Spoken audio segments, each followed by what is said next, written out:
Hello and welcome to AFCast. I'm your host Malcolm, and today I'm going to be talking about the new game Gears 5. So Gears 5 is a continuation of Gears 1 through 4, which makes it Gears 5, obviously. There's also Judgment, but that's usually frowned upon. Um,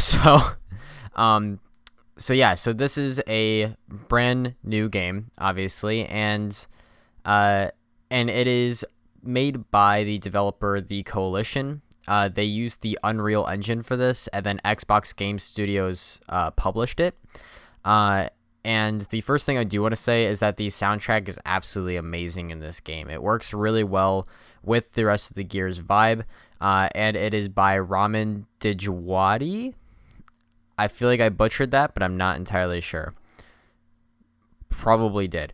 But they did a really good job on the soundtrack for this, and it works really well. But besides that, let's get into the story of the game. So the story has the same group of people as Gears 4 did, which is JD, Del, Marcus, and most importantly, Kate. Kate is the main focus of both Gears 4 and Gears 5, basically the whole new deal with Gears after the original trilogy. And she kind of has this, she doesn't kind of have it. She has a necklace that she got from her mother, which apparently belonged to her grandmother as well. And this is kind of the whole point of Gears 5 is around this necklace and Kate. And Kate actually seems to be going through some psychological trauma and is kind of off throughout the game. But besides that, you guys are all working for the COG now, which you guys weren't in Gears 4. You're kind of outsiders until at the end of Gears 4. And now you are still working with Baird and Cole, which is nice that you still have a couple of the original people in here. And for those of you who haven't played at least Gears 4, maybe you guys played the first 3 Gears games or anything like that, basically, the main enemy of this game is the Swarm. The Swarm is based off of the previous enemy of the COG, which were the Locusts, which were a underground dwelling creatures that decided to pop up and attack because of some fuel that was dumped into their underground caves and stuff like that. Or not dumped in there, but kind of leaked into their underground caves. And so they attacked everyone that was on the surface. And we eventually, in Gears 3, killed off all of the Locusts on the entire planet, which is pretty intense. And then in Gears 4, we discover that a new threat has been stirred up, which are the Swarm. And they essentially will take people and put them in pods and kind of like a caterpillar turning into a butterfly. They turn a human into a swarm member thing. And these guys are very similar to the Locusts. They have very similar features because I'm guessing that strand of DNA kind of was like all the genes from the Locust kind of got transferred to the Swarm. I'm still not entirely sure about the whole science behind that.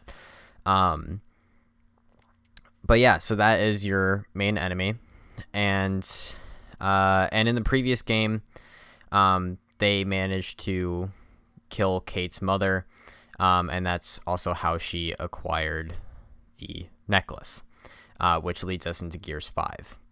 And so far of what I've played of Gears 5, it is an amazing game, amazing story so far, and it seems like I'm just getting into the heat of it, and the game looks amazing for one thing. And like I said earlier, both the soundtrack and the look of the game together, just amazing. They still have the whole act and chapter thing. But from someone I know who is a good source, actually on this podcast sometimes, he said that this will probably have a much larger runtime than the previous Gears games did. And if that is true, then I'm very looking forward to it. because I mean I always love playing the Gears storyline, and yeah, it's a good storyline. I was afraid they were going to butcher it in Gears 4, but they really didn't. Even with the huge time shift that there was, and you not being able to play Marcus anymore. I don't know. But I always got a weird feeling from Gears 4 and Gears 5 because you are playing JD as the main character the whole time, even though Kate is kind of the whole, like, is kind of like considered the most important part and the main focus of the game, but you don't actually play as her. It's kind of confusing and weird in that sense. But yeah. So enough with the story. Let's get into another thing that you can actually do before you even hop into the story or multiplayer, which is boot camp. And boot camp kind of shows people how to actually play the game. I don't know how efficient it is at doing that because, like I've mentioned a couple of times now, I've played every single Gears game, even some of the DLCs and stuff like that. So I didn't exactly need boot camp training. Because I already knew how to play the game, so I don't know how efficient it is at that. But from what I know, boot camps in video games aren't usually that good. So, I mean, but besides that, there are also some multiplayer game modes. Now, in the multiplayer game modes, you actually have 3 specific types, which is Versus, Escape, and Horde. And Versus kind of has their own subgroups, which I'll talk about. So Versus Quick Play has also more subgroups to that, but I'm not going to get into those very much. But it has game modes that are PvP, which are like 5v5, I want to say, maybe 6v6. I don't entirely know. And they also have a game mode, not game made, that is co-op versus AI. And it's basically 4 people versus AI. It's kind of just a better boot camp once you start getting into the game more. And it allows you to practice pretty well. And once you're practiced enough, you can play versus ranked, which puts you up against people your skill level, and you can compete for rewards, which is, once again, pretty good. And then there is also Versus Custom, which is exactly what it sounds like. You can make your own custom game, and you can actually play other people's custom game as well with other people. So, besides Versus... let me get into... So for Versus, you have different loadouts that you're able to pick as well. And you get to make these different loadouts. You also get to change your character, everything like that. And it just makes it that much more fun because you are able to choose kind of like your grenade type. You're able to choose what weapons you have. And especially the character is also fun if you have the Terminator. Because this was advertised for Terminator as well. So you get to play as one of the, I want to say it's like TX-3000s or whatever they're called, one of those robot things. Or if you're on the COG side, you can play as Sarah Connor. And I don't think I actually mentioned this, but in Versus, it's actually the Swarm versus the COG. So you actually get to play as the Swarm in the Versus game mode, which is really cool. And like I said, if you have the Terminator bundle, then you can also play as one of the robot things.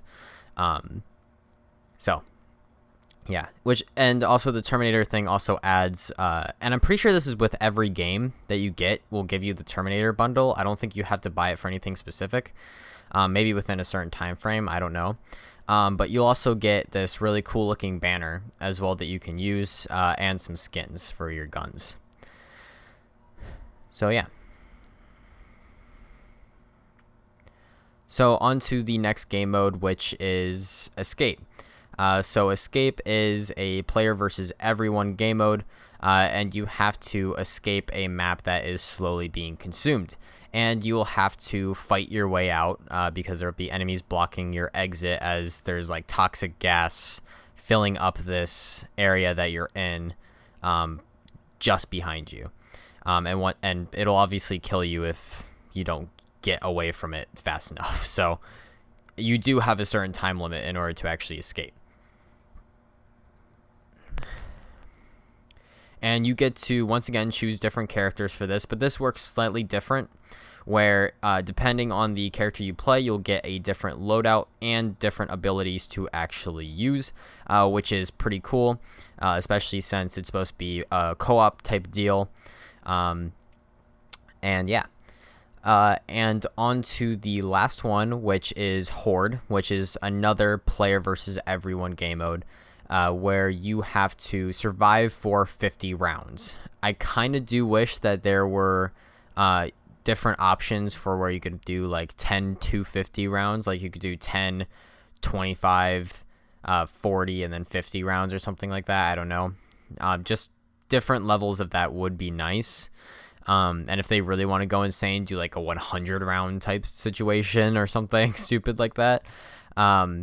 But essentially you have a fabricator, which if you don't know what a fabricator is, it can build defenses and weapons using a certain amount of energy.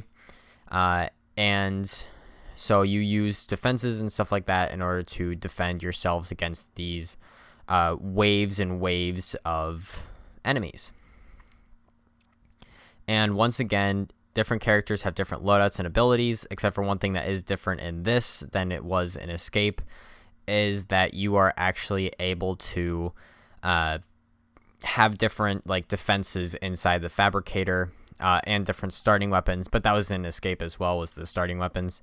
But yeah, so like depending on who you play, you might have kind of a cardboard statue that you can use as a target that enemies will get confused at and shoot at it instead. Some people have like a shock sentry, which will like shock people. Obviously, it's a shock sentry, and all that type of stuff. So if you get multiple people, because you can't play as the same person in the game. So, but if you get the correct, like you can make entire strategies based off of just who you pick. Which I find interesting as well, kind of like Rainbow Six Siege with their different operators and stuff like that. And it is really fun. I mean, but it does take a very long period of time. Like the times that we played Versus, it took us about 10 minutes each time that we played a game of it. And then when we played Escape, it also took us about 10 minutes to do that. Now Horde, we didn't know it was going to take us long. I thought it was going to take us like maybe half an hour to an hour max. It took us 2.5 hours, which is a very long amount of time.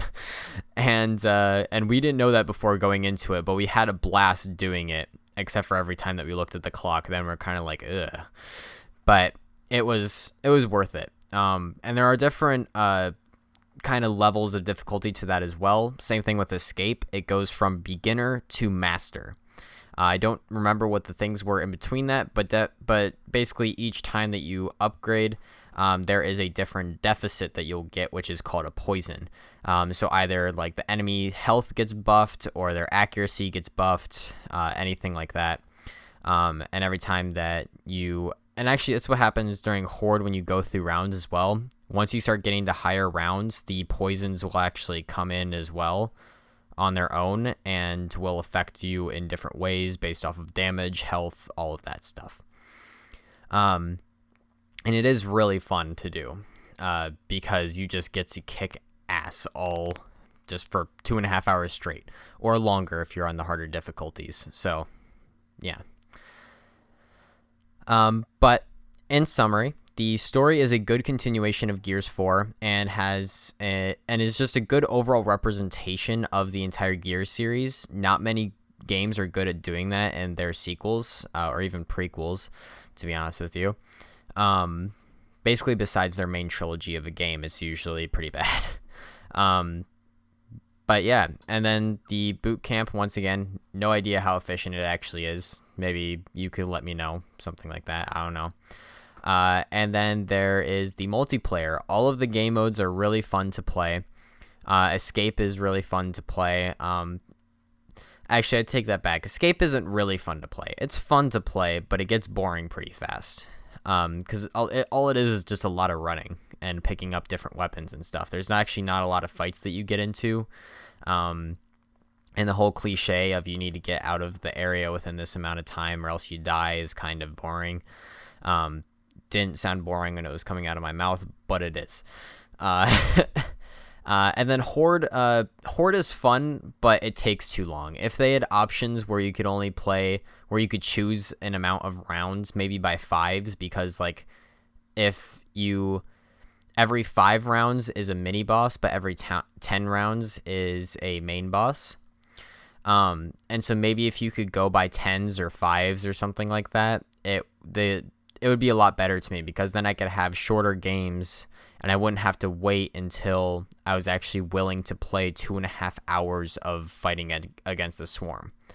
Luckily, when I first did it with my friend Bryce, he and I were both actually willing to sit there for 2.5 hours and play that. Otherwise, I probably would have just left midway through, which is kind of what half of our team did, because it is 6v50 rounds of swarm. So, yeah. But yeah, if you want to see actual gameplay of both the story and multiplayer, I will be releasing videos on those, and I'll put the playlist in the description. And if you guys also want to see us on social media, if you want to see announcements about when stuff comes out, then you can follow us on Instagram, Twitter, or go to our Discord. All of this will be linked in the description. But yeah, besides all of that, game on.